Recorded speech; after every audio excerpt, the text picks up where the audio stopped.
I'll start at the lectern and then I'll go over to join the panelists here in just a moment. But I want to set up the discussion that we're going to have today about building an angel network as part of building an innovation community. And actually, Julie's desire to be Donna Summers is part of the inspiration for the framework of how we're going to talk about building an angel network. And so we're going to use music as a little bit of a theme here. Because I really look at building an angel network very similarly to building a music festival. Right? You want a variety of bands. You want the right bands to play. And dear God, you want them to be professional. Because if not, it makes the whole thing miserable. And the reason I'm using that analogy is when we look at what we're doing in St. Louis and the mission of Venture Café to really broaden the application. One part of our mission is to broaden the application and who participates in the innovation conversation. In St. Louis, we have folks participating in the cultural arts group, we have folks from education, we have people from the social enterprise sector, of course we have biotech, high-tech, advanced manufacturing, education, government services. But if we truly look at innovation as a process to improve the human condition, we need innovation in education, so we have better student learning outcomes. We need innovation in the government sector so we have a better served populace. We need innovation in biotech and the life sciences so we can be healthier and live longer and have quality of life improved. And so we really make a nice broad application. And so I always like leaning on the arts side. I think arts and culture is a lot of fun. This Thursday at our next Venture Café event, we're actually going to have a professional set designer coming in. And he's going to talk about a script and a business plan. And the principles that a set designer uses to bring a script to life are the same principles that a business person or an entrepreneur can use, the design thinking skills, to bring a business plan to life. And so the more that we can marry these typically atypical and divergent industries and sectors, the more that we can have serendipitous collisions and really broaden the discussion. And so today I'm bringing music festivals and angel investing together because we do want a good show, right? We want a good show. And so what I'm going to ask the panelists to do first is introduce themselves. And then so if you could tell us a little bit about who you are, your organization, and just one or two things that your organization has done to build or strengthen the angel network in your community. I have some prepared questions, and then we'll open it up to the group as well. So take it away.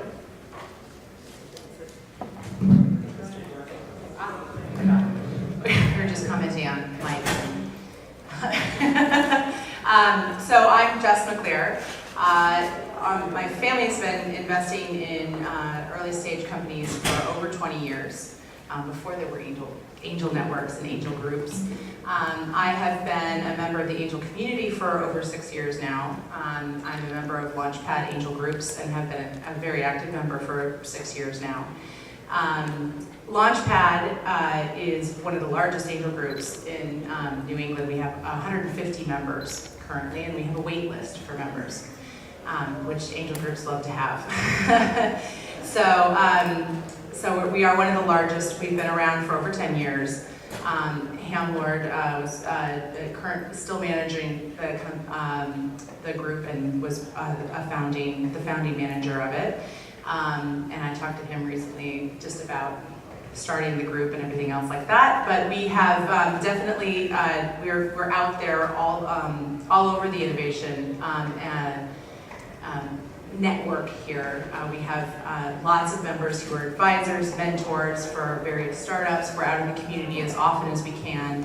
And we have a lot of education things that we do within Launchpad as well as with the local ecosystem as well, with organizations like TCN and Venture Café and things like that. Just hoping this mic works. Hi, I'm Shereen Shermak. I'm the CEO of Launch Angels. We're not an angel group. We actually facilitate angel groups coming together and forming funds. So about a year ago when I took over, we formed a fund that was comprised of a number of folks who actually made their money by having startups that were sold in the Boston area, and they really wanted to put that money back to work primarily in the Boston ecosystem that had benefited them all. And we thought that was great, and we've had a lot of fun doing that and really getting deep into the Boston landscape. I personally have been an angel for about a decade. We've been doing early stage since probably before it was even really called early stage in the late 90s, when large companies were forming little startups on the side and that sort of thing. I had an IPO in '98, so I've been at it for a long time. I was an LP in Techstars for 4 years as well, which is one of the stronger early stage groups in Boston. They have a fairly limited membership, but it's very it's a great program, as as any of the folks who've been involved with it will tell you. So I have a pretty extensive angel background, and I've also been on the management team of 5 different startups, so a lot of operating experience as well. So what we're looking to do over the next, for as long as Launch Angels is alive, but over the next year for sure, we're focusing on helping local universities and other universities across the country harness the power of their alumni that want to fund the early stage companies that come out of those schools. So we just announced we're doing a fund that will be focused on BC alumni. It's called the Maroon and Gold Fund, and that will take alumni from the BC community, and they will put some capital together, form a small fund, and invest that in entrepreneurs who come out of the BC ecosystem, either as alumni of the school, undergraduates, or or professors. So we're really excited to be able to contribute in that way, because a lot of groups that get together, there are different types of personalities of angels, and there are great angel groups that, where there are people who want to be fairly hands-on with their money and have the time and expertise to really do that type of evaluation. What we focus on is groups who, are usually angels who are still working, and/or have not invested in venture before, but really want to become part of the angel landscape and start investing in early stage companies, but they either have the time or the expertise to do it. So that's what we've been doing, and we're really leaning into that next year. Good morning. Still morning? So I'm kind of the odd man out on the panel. I have no direct relationship with an angel group. I said, Travis, why do you want me to be on this panel? He thinks I have something to contribute. We'll see. In terms of laying the groundwork for angel activity that followed. My background is in law and finance and international development. I grew up in St. Louis, but I spent the 1990s for the most part in Central and Eastern Europe, institution building, in legal institutions and healthcare, and decided to come back to my home community of St. Louis to try to contribute to helping move that community forward. And I was fortunate to fall in with some visionary people about 13 years ago in 2001, who were recognized that St. Louis had a lot of work to do to position itself for the 21st century economy. And our organization, which has had a number of incarnations, and our current name, BioSTL, is only 3 years old, but our work is about, as I said, 13 years old. When we started this work, St. Louis had great universities, medical schools, big corporate R&D programs, but really no entrepreneurial infrastructure, no entrepreneurial culture. Anybody with an idea ended up having to go to the East Coast or the West Coast to get funding, to get mentoring, to get all the things that he or she might need to have a successful startup. And some folks recognize that we're losing our great ideas and missing a huge opportunity. And so we set out with a fairly deliberate plan to try to build the elements of an ecosystem, from identifying ways to move ideas from the bench into the commercial setting if they were on the bench, but to find ways to create new companies. And then, and once companies were created, they needed obviously a continuum of capital availability. We jump-started some of the venture capital and other activities in the community. They needed physical spaces. You heard Dennis Lauer, Cortex, on the last panel. We pulled together the leaders of the community to create Cortex. This was about 10 years, maybe 8 or 9 years before Dennis came to St. Louis. and some other physical infrastructure things. So capital, physical, public policy, we worked with the state, with local communities to develop innovation and science and research-friendly policies, which aren't always obvious. And in Missouri, it's not as easy as it is in some other places. And so, and now that we have kind of this, the beginnings, I'll call it, of an ecosystem and a story to tell, we've been able to now reach out and be able to attract capital to the community with the story, with the networks we have now, people, companies, and even on the inclusion point that was made. When we started this, there would have been nothing to connect people to. But now we have very deliberate programs to help build a core of women and minority entrepreneurs by outreach, building awareness, and then training, and then hooking into the networks, the capital, to the mentors, to the resources that can help success, which didn't exist a decade ago. And in terms of directly to the angel question. We knew that we looked at some of the successful angel groups around the country, and one of the things we lacked were serial entrepreneurs who'd done it before and could engender trust in other high net worth individuals who would go in on deals with them. We didn't have that. So one of the things we do is we started an organization that has grown in many ways. It's called the BioGenerator. It now is our, we describe it as our nonprofit pre-seed, seed fund, venture development organization. It's now started about 50 plus companies, invested about $8 million in nonprofit funds in those companies. They've raised about $180 million now. But that group has professional people who do deep due diligence, and it gives, I think, confidence and comfort to others in the community that they can get in on deals. And at least in the bio space, it's been kind of a sine qua non, I think, for angel investing to take place. Good morning. My name is Bickel. I'm chairman of the St. Louis Archangels. So when we started the Archangels almost 10 years ago, there was no network of money that was available for any type of innovation in St. Louis. And honestly, and I must admit this, the reason we really started the St. Louis Archangels was very simple. We as individuals were acting as angels.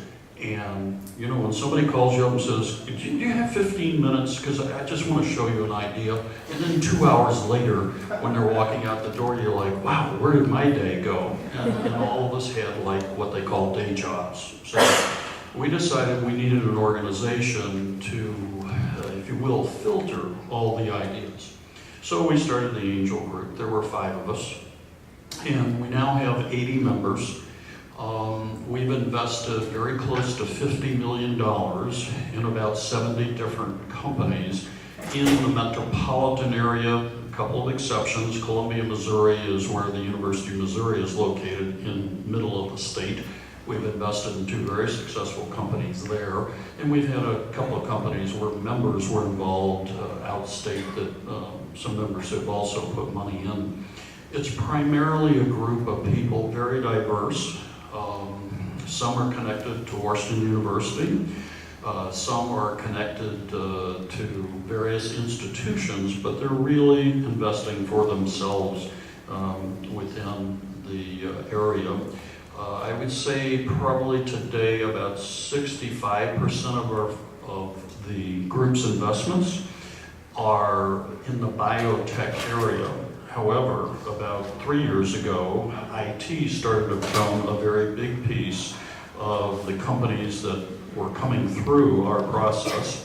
And then most recently, in the last 2 years, for the first time, we have done 4 ag tech deals.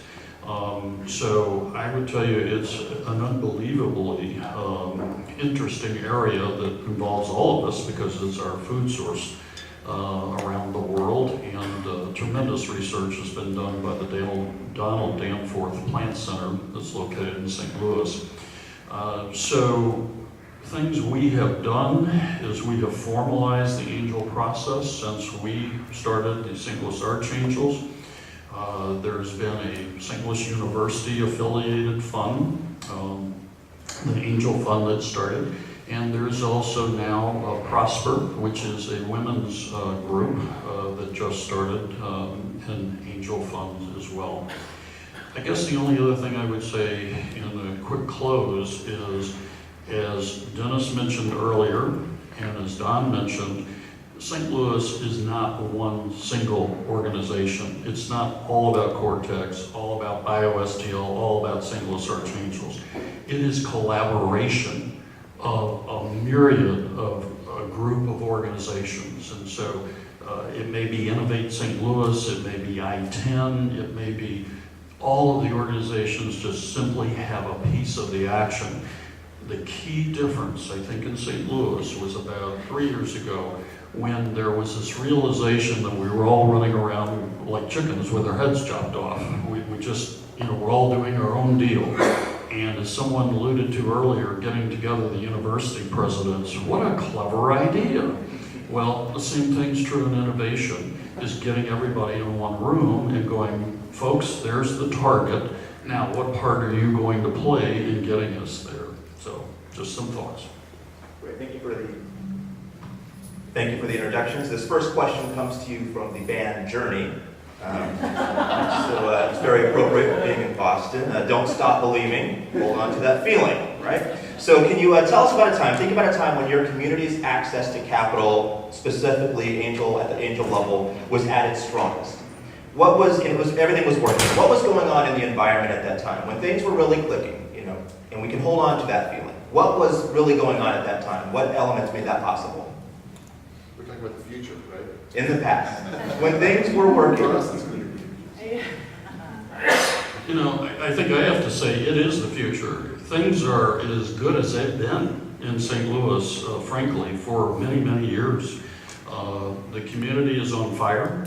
When you talk about 200 and some odd people show up, at CIC, Adventure Café activity, what does that tell you? It tells you there are a whole lot of people who are really excited about the innovation that's going on in St. Louis. So to me, as an angel, this is an unbelievable time for us. The deals that come in front of us, excuse me for digressing 1 second, but I gotta go back 10 years and tell you the first deal that came to us was a woman who manufactured swimming suits. And she had a concept, here comes the technology.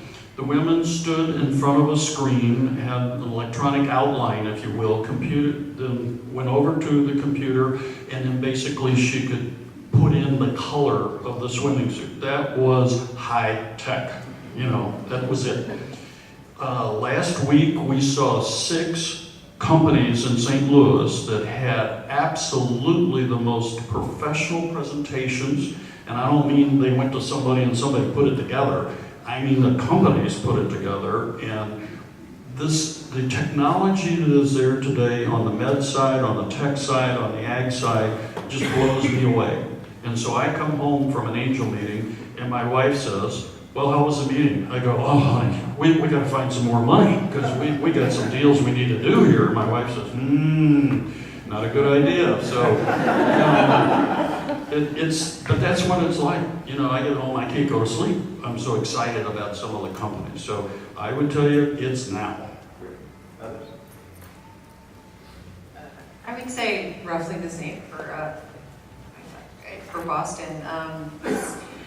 Angel activity's only been on the increase, and diversity in angel investing has only been on the increase for the last 20 years or so. People who were involved in angel fit a very different profile in the 90s from what they've been in the last 10 or 15 years.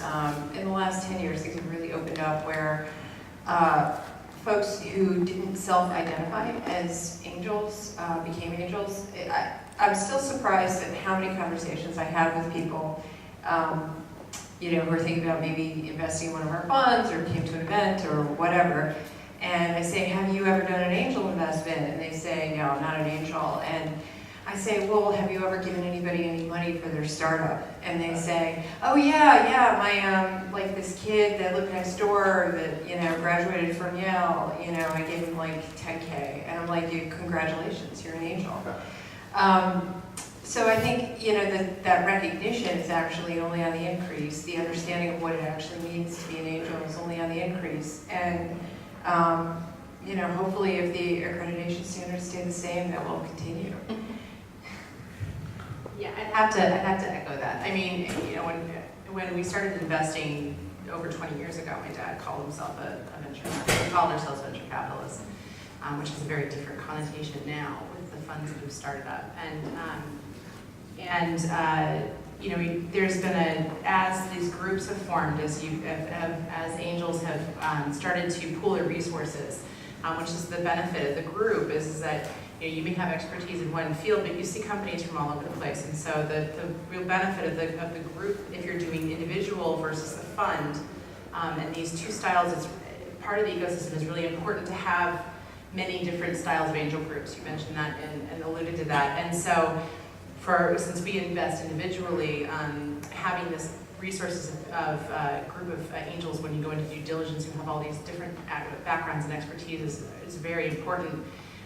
And so as the word's gotten out and as it's grown larger and larger, it's just gotten better for everybody in the community. And so it was interesting, you know, you saw the peak in 2008 and then there was the crash. We actually didn't see too much of a decrease in deal flow at least. A little bit at Launchpad, but not a huge one. Sometimes those types of scenarios brings out the entrepreneur in people. And so we actually saw a huge rise actually in the ecosystem. There was a lot of things already planted. The CIC was still there. You know, there's a lot of places in Boston that were already existing to go to. The Capital Network, a bunch of nonprofits, Venture Café, and things like that. And we saw actually a rise in organizations like Mass Challenge and these and Techstars and things like that, and a huge. And so I just see it's gotten bigger and bigger and bigger, and at this point, you know, networking is very easy to do, at least in an area like Boston that has these types of things, and the awareness in the general public and in the country as larger has just gotten bigger and bigger, especially with movies like, you know, on Facebook and things like that come out. People, the awareness of this community becomes bigger and bigger. So, I think I can't point to a time that was better than another time, at least in the past 10, 15 years or so. So, it was better. Yeah. So there are certain lifts and yes. Money was. Well, money was flowing like wine. Yes, so, it was. That's true. But not all the best ideas were out there. I actually think there's something to a little bit of volatility and discipline that comes with restriction of capital. And so I actually think there was a really healthy period in 2007, 2008 where there was a lot of shaking out of, you know, and also 2001, 2002, where the bubble had really exploded and a lot of bad ideas that were getting 10, 15 million bucks that would today command maybe 1 or 2 million at the same stage.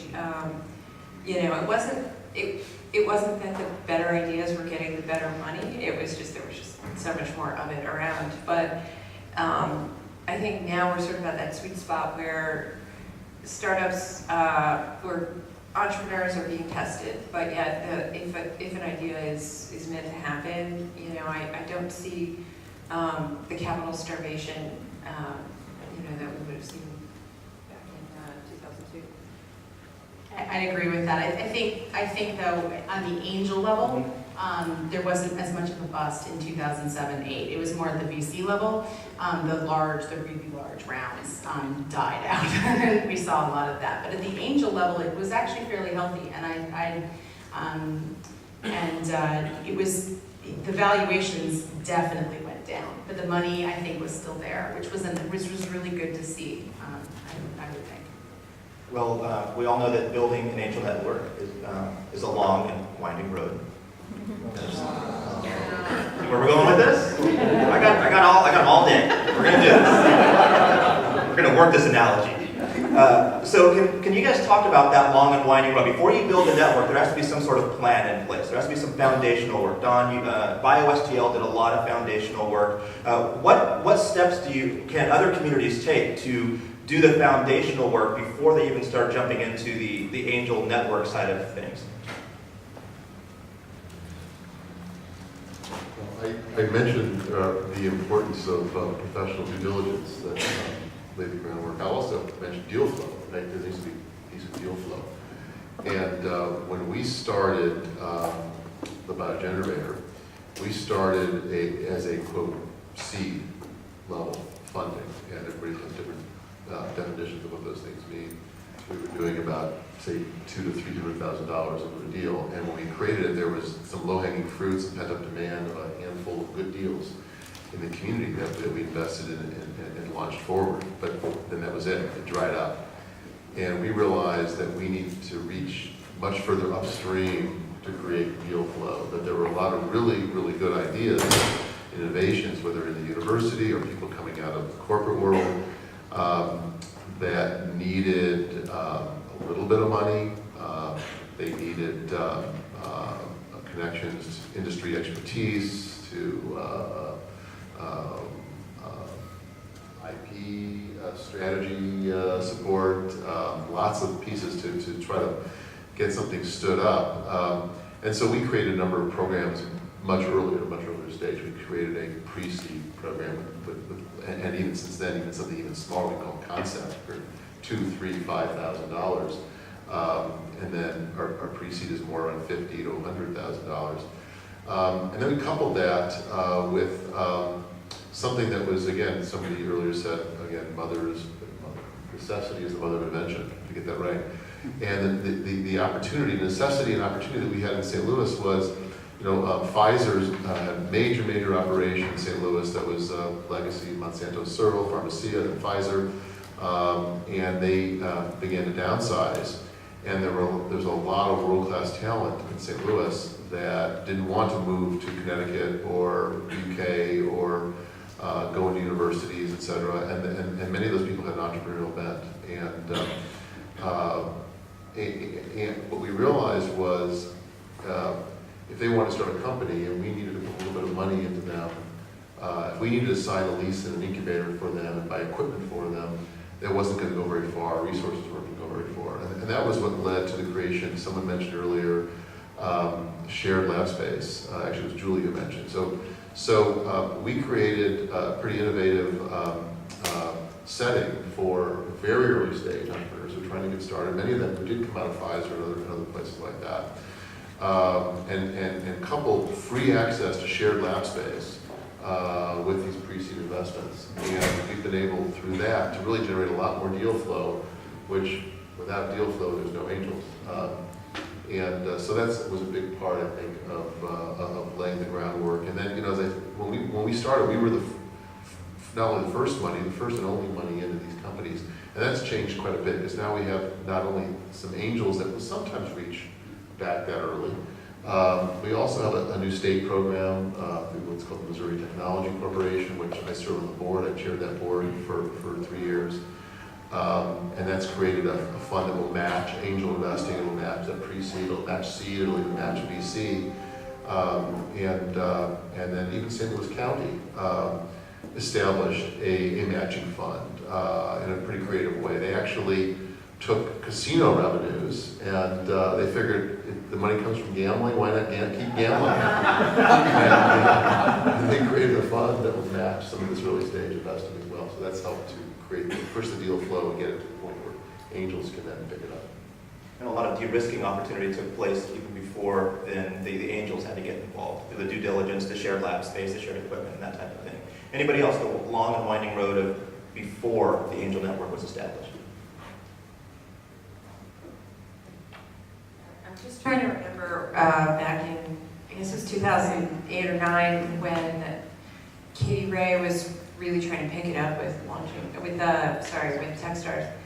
And how she went about that was she like pulled aside individuals that were kind of in her personal network, and she'd go to lunch with them and say, I really want this type of person in the group, and I want that type of person in the group, and everybody had their role to play. And I think what she did was really smart. I mean, the 4 years she ran Techstars really started to show some payouts, and I think it was based on being very targeted about who she wanted in the group and who she would let in the group. And I think, also it was getting enough critical mass before she got going, or before, Techstars had a nice, worked on branding a lot before they got going, because the deal flow you'll see your first month as a group of angels is very different from the deal flow you'll see in month 6.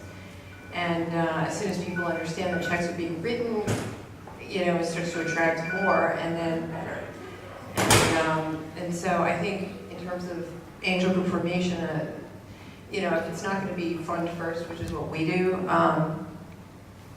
it's very important to have the right people in the right seats and create a critical mass and brand before you start writing checks. Just because you need to have that first pancake, that you throw out. I would also echo the education part of it. This is before angels get involved, but for your entrepreneurs, and to make sure that they have the background that they need, so that when they are looking, that you have this sort of ecosystem for the entrepreneurs, this network for them that's existing, somewhere for them to go to, whether it's within the universities or something along those lines, because then it's just, you can attract, if they're smarter, you can attract smarter investors as well. So you listed several assets. You mentioned deal flow is one of the assets. Getting the right people that are as angels that are investing is another asset. Sometimes the physical space, like incubators or accelerators, are assets. If the Commodores taught us anything, that a brick house is very important as well. Got them all day.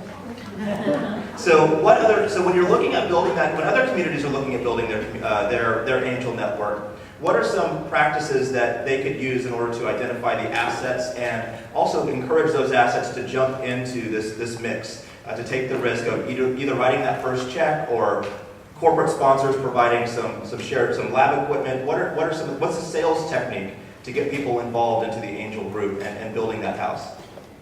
I think New Orleans has been killing it lately, and part of it is government has gotten involved, heavily involved, and they've got angel tax credits that we didn't get last year. They've been very aggressive in terms of providing space. I mean, Boston put District Hall together and lots of other things, but there are very few things that are free. They haven't really focused on tax advantages, and I actually think we take for granted the fact that great universities and a lot of great companies that are based in Boston, so there will always be good ideas popping up, and there will always be wealthy people who write checks to fund them. So I think we almost take it for granted, and other cities are starting to wake up and compete. And I would love to see the state of Mass, the Commonwealth, and the city of Boston actually take a little bit more aggressive stance on this stuff. And I love that District Hall exists, and I would love to see more things like that in our ecosystem. Or we're going to find that a lot of our advantage has been diluted. I would say the good news was that St. Louis did not have a history of shall I say, the old wealthy group that developed the city and the businesses over a number of years. We simply didn't have a history of those people investing, in a startup business. Consequently, we have not had, we don't have tax credits. Missouri has not granted those. And frankly, I would rather have the money, instead of going to tax credits, I'd rather have the money going to supporting directly through grants companies that were trying to get started. So to me, it's not an issue to us. In terms of creating or recruiting And by the way, obviously my job, we're not for profit, so I'm not compensated. I would guess 80% of my time is spent trying to recruit and retain the members that I have. So unlike what we heard a little earlier, when 2008 came along, very little effect. 2009 was a big effect. It was two effects. Number one, as an example, we started the Angel Group. I had 5 major real estate developers as members of the Angel Group, and they were very active. Guess what happened in 2009? Bye! They were gone. So there's 5, very valuable members walked out the door.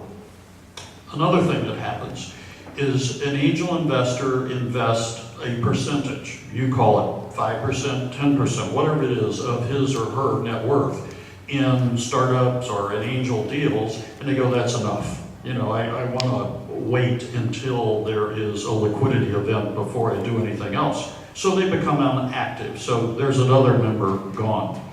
The third thing, which is actually absolutely critical, is you got to have some good news. So if you want to know how to draw in a greedy investor, they have to see somebody made a boatload of money, and so then they get very excited and say, wow, you mean if I put in $1 and I got $8 back? Is that what you're telling me? Those are exciting things. So in a new angel group, it takes time. And then we had 2008 right in the middle of our history. So, that was a hangover in 2009, 10, a little bit in 11, and 12, things started to come back. A lot of more members came in, and recruiting was easier because we had a couple of liquidity events. And every time we have a liquidity event, it's big news in St. Louis. So, unlike a Boston that I'm sure has liquidity events all the time, and you get used to them, we're not used to them. And so when they do happen, it's hallelujah time. So because many of our deals are med tech type deals, they're longer, they have a longer time horizon. The tech deals, we all know whether they're good or not in 6 months. You either lost your money or hallelujah, we need twice what we already raised because they're going national and they have 20,000 discrete visitors a month and yada, yada, yada. But the medtech side takes longer. So some of those are now just starting to come to fruition, and I would suspect in the next 12 to 18 months, we will have a number of exits, which I think will be excellent not only for the angel group, but it'll be excellent for recruiting their members and keeping the ball rolling. So I was talking to him about, starting, because I joined Launchpad about halfway through its history so far, and so, to address some of those things, he started it with 4 IT guys, right, and software guys, and one of the first things he looked for was to recruit somebody outside of their expertise, to diversify it as much as possible. And so, he actively went out within the community to try and recruit more members, and then, basically, you ask your members, recruit more, and at this point, almost all of our members now come from referrals from within, but the diversity part of it was very important right away. The other part of it is education of your investors. Smart investors has come up a number of times, and the smarter your investors are, the better, the smarter investments they're going to make, and the expectations and everything else along those lines becomes important because Launchpad saw the same thing, which was they invest in 10 different companies and then just disappear. And so organizations like the ACA and which do these education programs, and Launchpad itself is large enough that we do our own education for our own angel groups, our own angel members, and actually other angel groups as well. It's helping out your own ecosystem. Right, and we find that the best thing that helps us is to help out our own angel ecosystem. We collaborate, we share, New England was one of the first places to really do the deal share actively rather than compete with other angel groups. We were very much of a collaboration. And that's only served to help our own community and our own ecosystem. So when you're growing this angel network, the collaboration and the education becomes really important too. So we always educate our new members in what they need to, what it means to be an investor and being a smart investor, and how to ration your money, and realize and understand that it's going to take a number of years before you're going to see payback on a lot of your investment. That's really important. It's something that you don't really think about when you're growing it, but if you don't have that education, you don't have the smart investors, they're not going to understand what they're just going to give the money away, but they don't really understand. Can I ask a follow-up question? Sure. Even though I don't have a rock and roll pun. That's why it's probably better that way. When you talk about smart investors, it's not just about, I guess I'm asking this, is it not just about making smart investment decisions, but are they adding value to the companies? And are companies choosing to come to your network, not just for the money, but because of the direction, the networks, the Rolodex, the corporate strategic partnerships, et cetera, that they can bring? Yes, that's actually, in our case, that's it. We're not a fund, so, our members are active, and at Launchpad specifically, our members are very active, and we usually take, if we're going to be a lead investor, we take a board seat on the company. We usually advise the company. We have members who've actually stepped in, and actually, I'm doing this right now, you step in where there's a gap in the company part-time sometimes. And that's one of the selling points that we do as personally, but a lot of the angel groups do this too, which is angel investment is smart investment. We're going to give our money, but we're also going to give our time, our expertise, our network will open up as well. So that's exactly it. When I'm talking about smart investors, it's not just how to invest, but how to help your investment as well. If you're really going to want your investment to be successful, you're going to help it out as much as possible and follow it And as then much you're as going to help possible. everybody else's investment, and that's why you need those people that others can follow. Exactly.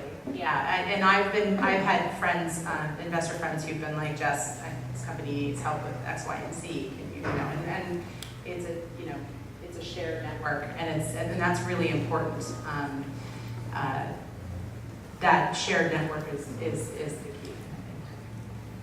Yeah, I would agree with the, I don't know if it's necessarily the smartest people in the room, but I actually think a tremendous amount of diversity in the group. Our first fund, which is the We're Angels Fund, had 28 angels, most of which had not been angels before or non-active angels before. They might have done one thing or nothing.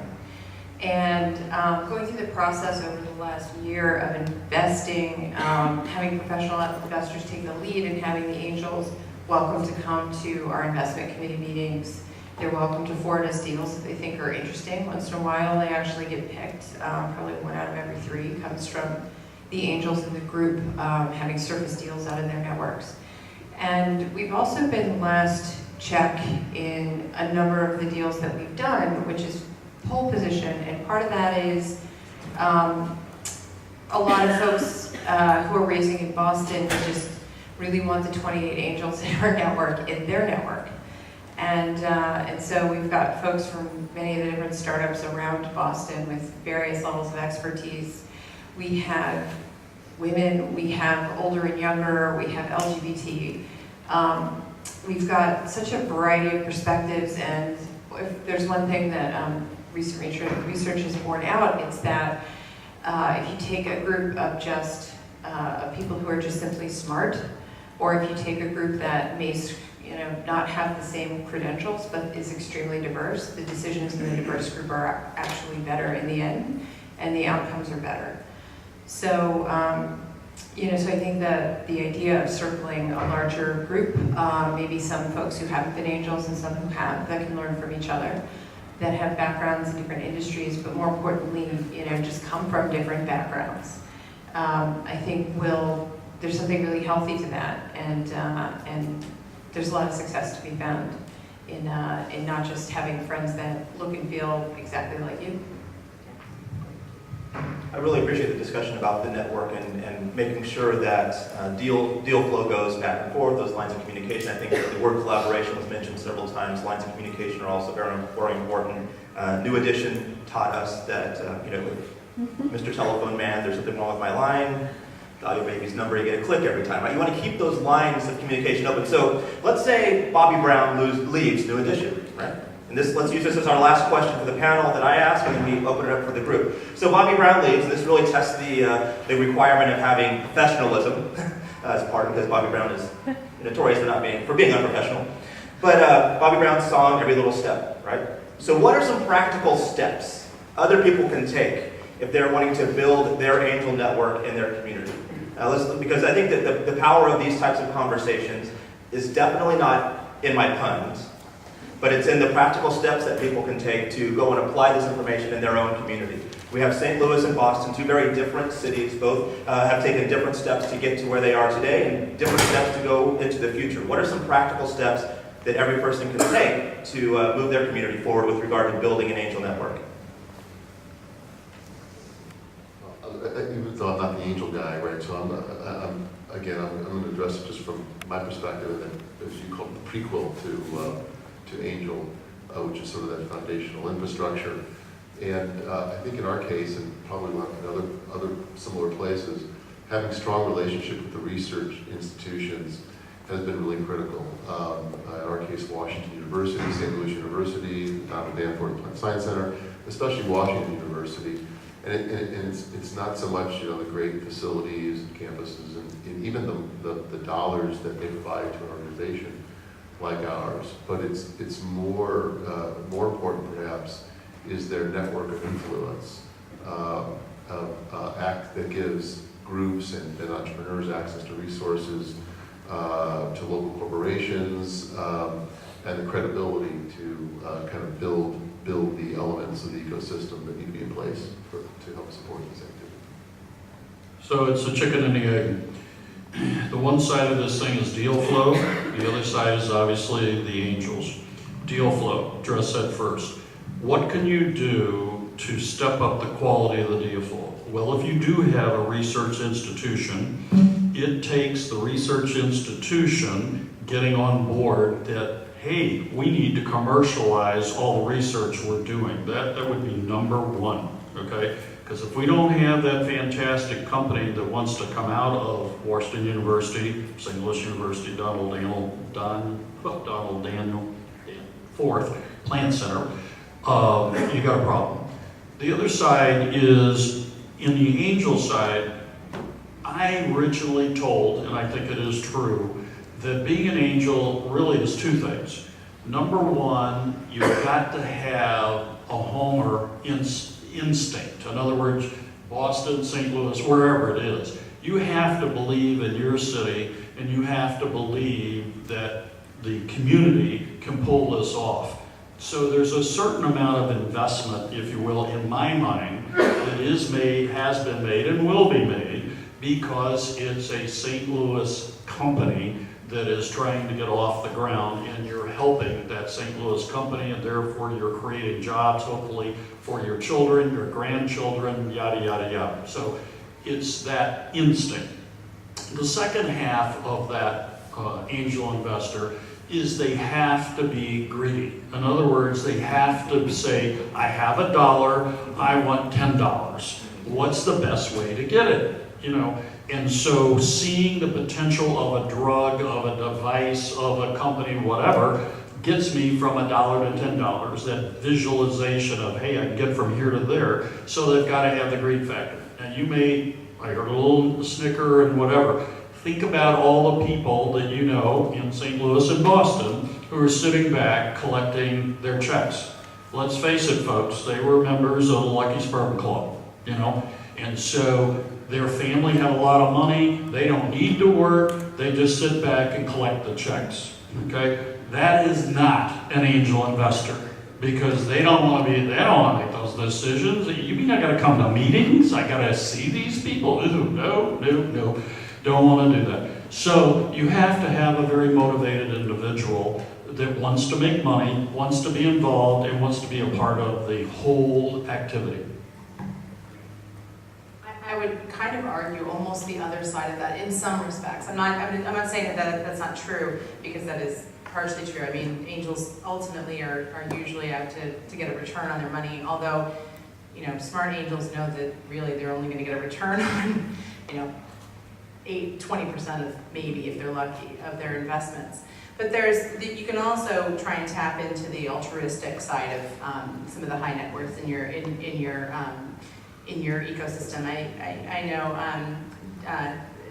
there's a lot of entrepreneurs like Dasha Spondia in the area who have tried to give back as much as possible by starting up these incubators and things like that. So if you can find those types of people to set up these sort of hotbeds or things like that, like Sandbox or Mass Challenge or things like that, that's a one way to get the deal flow side started. Because I think there are those high net worth individuals who want to give back to within their own ecosystem, and I think that's important too. So there's two sides of angel investing. There's the mercenary side, and then there's also the altruistic side, which is you're trying to give back and generate this ecosystem. So I think that's important, and I think the other step that's important if you're starting your own in an angel network within a city is that education side. So there's a lot of organizations out there that can help angels, like the ACA. It's not that I don't think it costs $1,000 I think to join, and then you're open to this whole resource on how to start an angel group and how to get. So a lot of these people who've already gone through the growing pains are giving back their best. So there are these organizations out there that are available to access to start that. I would just say statistically, 80% of angels are folks who made their money as entrepreneurs. So that would lead me to conclude that what you're saying is exactly true, that most of the people who become angels are people who are giving back to whatever source helped them make their money. And it is not often that somebody's going to go into it who comes from a different kind of wealth. In Boston, a lot of money, even the quote-unquote older money, came from money that was made in technology in the 60s and 70s and 80s. So it still comes from that basis of entrepreneurship for the most part. So I think that's what numbers would say. Great, let's open it up to the fans now. Questions for the panel here.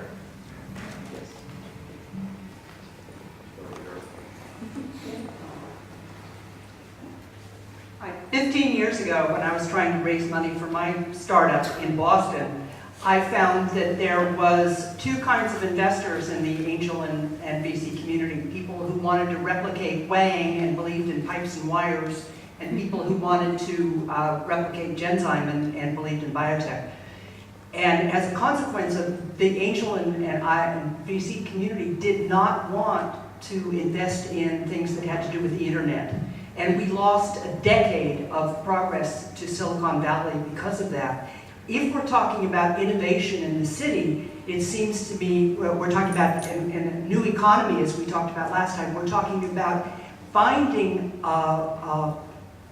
people who will invest in something that hasn't already been there, but something that's new. How do you find and build an angel network where they're not saying, we want to replicate what made us wealthy 20, 30, 40 years ago?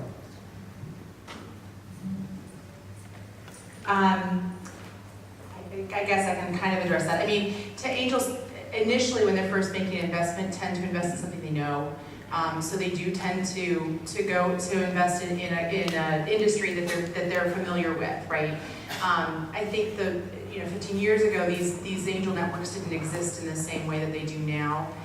The access of it, if you go to an angel group, the access to other industries tends to get people, but you do find that angels do go to their comfort zone. When we were investing 20 years ago, it was manufacturing because that was where we came from. And so, but not all. So, and I think the nice thing about today is that there were so many kind of these success stories coming out, in the technology and the internet space, and something that was not comfort for everybody, that people are willing to make bets a little bit more on things that they don't. I mean, we are not industry specific. There are a lot of angels that are, and there are a lot of angel groups that are very industry specific as well. We have mass medical angels, We have a lot that just do IT. So there are a lot more that are open, I think, these days. But you're right. I mean, that's at least, you know. But there's also these wonderful funds that are available now too. So you can. Angels have the ability to diversify, and one of the things we educate is that to our angels is you need to have a diverse, just like any other portfolio, you need to have diversity. It cannot be all in one sector or you're going to have trouble. So we have these wonderful funds that allow us to diversify if we can't do it on our own.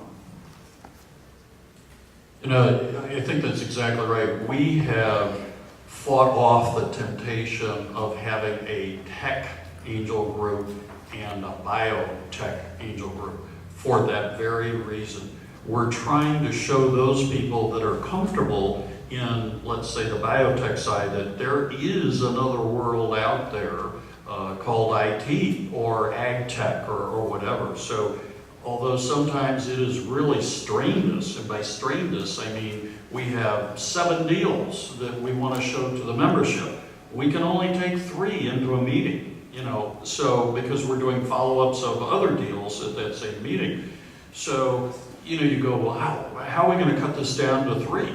You know, and so we, on one occasion, actually had 2 meetings in a given month's time, which we only have a monthly meeting. But we had it was just such, we just had to do it because the demand was there, the supply was there, but we have kept it together, so to speak, to try to get people interested in something other than their comfort zone. But there's no question people look to the comfort zone. I think you hit it right on with the portfolio diversification, because I would say once over whatever period of time you've allocated your money over and you've done 8 of the 10 deals that you're going to do, the kinds of deals that you'll take for deals 9 and 10 are probably going to be the ones that you were too conservative to take on deals 1, 2, 3, 4, 5. So, you know, as you start to look across your portfolio and see what's missing, all of a sudden a sharing economy deal comes by and it doesn't look too risky for you because you've already done a number of deals in that same group in your comfort zone. I think cities have different personalities that they have to lean into. I don't think Boston's necessarily the right, you know, should try to be Silicon Valley. I mean, the money out there is going after a lot of deals that people here will never, you know, will not see it the same way, just because the culture is different. And so I don't think we should expect that of people. You know, these folks worked hard to earn their money and they have a right to say what they're going to do with it. And they want to feel, I think even if they put their money in a fund, they want to feel that little bit of level of control by having some understanding of what their money is going to be doing. And, you know, if you want to say that there's real value in the angel himself who put the money in, really understanding the industry and being able to make those connections, then you have to accept that if they made their money on, you know, in payments in the early 2000s, you know, maybe they'll take the leap to mobile payments in the mid-2000s and then, you know, to plastic in 2013. So, you know, that's how it is on the East Coast. Another question? There we go. Would you grab it? Would you say that innovation in urban settings needs to be branded as an investment? What did you mean by, I'm not sure what you mean by. There's a cachet to high-tech and bio stuff. But innovation in an urban setting doesn't have that cachet. In fact, in many cases, they have an anti-cachet because there is a perception that cities are dying. So as somebody who sells, for lack of a different term, investing in cities or investing in innovative things in cities, and now we are moving into the neighborhood, and we are moving into neighborhoods that have suffered, that have not seen the benefits that downtown Boston has. So do you think that there is a need for a branding of that kind of investment? And does anybody do that? I love that idea. I actually have seen some very interesting things going on in Dorchester. Dorchester always seems to take the lead on that stuff. And so, you know, there are a lot of incubators popping up in places that, you know, that sorely need it like that. And I think the ecosystem and the type of people who hang out around an incubator can really invigorate. I think in terms of capital flow into deals that are low, you know, might not have the same multiple as a deal that's super technology enabled. Venture capital tends to be biased towards technology, or, you know, the type of technology that's in biotech, because you have the potential to turn $1 into 10. They're not really good at forming funds that are going to go after base hits.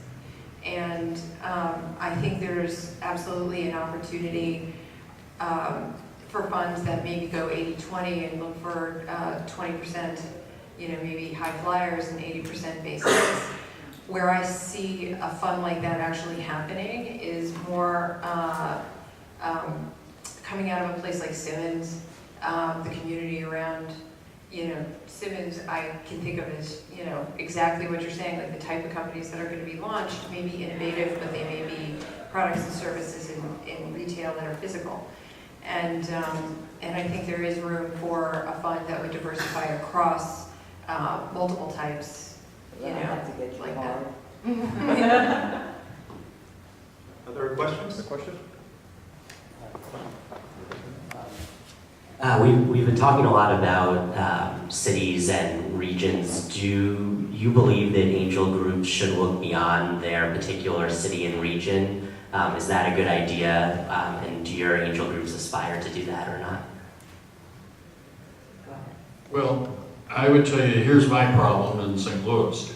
I have such a demand for funds when someone calls, and we have done deals with other angel groups. We've participated with them, I think would be the right word, and particularly in the device business, which St. Louis is not a hotbed of medical devices. So we've gone to Minneapolis as an example, but the problem is I don't have enough money. You know, I don't have enough funds to be able, if Boston is an example, if a fund, we cooperated and they said, gee, we got this great deal, we look at the deal, we look at their due diligence, and we say, we agree. Then I turn around to my members and I say, okay, we got a great deal here, we're going to cooperate with Launchpad as an example, what do you think? And everybody goes, well, what about and that and this, and those are local companies that I can go talk to the CEO or go visit the company. So that's our problem. You know, we don't have enough capital to really make that, happen. I'm just on St. Louis side. So I'm on the other side of it because we're building companies and we're seeking capital. And believe me, we go to angels everywhere in the world. We can find them to invest in our companies, and we've been successful in getting. There's certain ones we have deeper relationships with in closer places like Chicago, but in our individual companies, without even our help, have built their own networks and find angels in unexpected places. Yeah, I think it's a matter of deal flow. So whether angels go too far out of their area. There's plenty of deal flow here in Boston, so Launchpad is regionally New England, because and there's two reasons for that. One is we have plenty of deal flow here, so we don't really have to look too far outside of New England to get good deals. The other thing is that when you're doing due diligence on companies, we like to add our own human capital to our deals as well, and so if they're too far out of the region, it's very difficult to do that. So it's very difficult to meet with the CEO. It's very difficult to give, despite the fact that we live in a very mobile world, it's still very difficult to do that. And we like to have the hands-on with the companies. And so we have made ourselves very regional specific. Not all angel groups do, especially if they're a specific industry that they're looking at. They will tend to be more countrywide. We've syndicated. I have syndicated with other things. So like, for instance, Golden Seeds, which is a invest in women owned and run. They will look at deals all over the country because they're trying to help women all over the country, and they actually have angel groups all over the country as well. So you'll get deals from all over the country that way. But I think it's a ratio of deal flow to, you actually find more companies looking for angel groups outside of the region because they need more funds than a region can necessarily supply. We have seen some angel groups look for syndication outside of their area when their deal flow isn't as strong. So I think that's what it is. I think angel groups can form up around affinities that are not necessarily city-oriented. I mean, like I said, we've been doing university-affiliated, but just because we're doing a Dartmouth-oriented fund doesn't necessarily mean all of the investors are going to live in New Hampshire. Most of them live probably in Boston. We are doing an LGBT affinity fund, and we have investment committee members in New York, San Francisco, Boston, and LA. Right now. So the basis that people want to come together and that they believe that there's a value prop to looking for deals that match may be something very different from a city orientation. And so I think there's strength in that. As long as the group feels a bond and like they're coming together to meet a mission, I think that's where the real strength comes from. You can imagine how that is with the LGBT folks we're working with. But there's almost no stronger affinity than somebody who, I went to Duke, and the Dartmouth folks are actually kind of blowing me away. If you want to think about people who are sort of rabid fans of their school. So, I think as a Duke grad, I tend to believe that there's some advantage to choosing entrepreneurs that are from that school because I think they're smart and meet certain other criteria. I think that makes for good affinities. Golden Seeds stepped right into the women-based affinity and also is playing with the global arbitrage of the lack of capital going to women. So, when you can find a place where there are a lot of entrepreneurs that for no actual business reason are not getting funding, if there's no real business reason behind that group not getting funding, then there's an opportunity. And, like Golden Seeds or like our LGBT fund, there may be spaces where there's underrepresentation in venture capital for certain types of entrepreneurs that don't meet the white, straight, male, HBS grad stereotype. Or be in Boston. Or be in Boston. There are national angel groups that are, there are national groups too that are not geolocated. Investor Circle and a couple of others. There's places like Angel List where you can go to find, and those were all created because there are pockets where there are angels who are looking for deal flow that can't find it in their own region. So there are actually those types of groups as well. We have time for one more question from the audience. So I think both Shereen and Donn had kind of alluded it in their comments about the early stage, where mentioned some people, friends and family, don't think of themselves as angels. I was just wondering, have you all seen any innovative partnerships in your regions where people are looking at that early stage before you get into the angel, where partnerships with regional banks or local community organizations are there that help provide entrepreneur-friendly kind of finance? There's some very interesting things going on, like in Boston with Eastern. The thing that I find to be truly innovative and the most necessary thing, mostly because of my personal experience with it in New York actually, is folks who will step up and not just give capital and not just give space, but be the first customer. It's huge, and Eastern has really stepped up and said, our IT department will be a first customer in financial services. That is a horrible place to try and find a first customer. Try to find a bank that will take a big risk in early stage technology. And so that is tremendous. And universities will often do that. There are some innovations with the partnerships that MIT has with companies all over the state to get an early look at companies that are graduating out of the Media Lab or PhDs. And so those are some tremendous innovations. I think if governments can step up and be first customers. In 2002, I left my job and went down to the city of New York to work for Bloomberg because he said he was going to take the dollars of the city and help the city recover. And I ran a program where we helped early stage businesses connect to contracts that the city was bidding. And I think about 1,000 businesses were surviving on those contracts after 2 years. Anybody else want to add anything to that?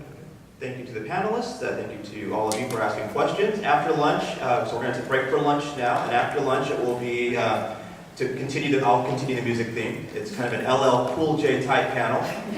Not that innovation is going back to Cali, but our legacy cities want people to know that don't call it a comeback.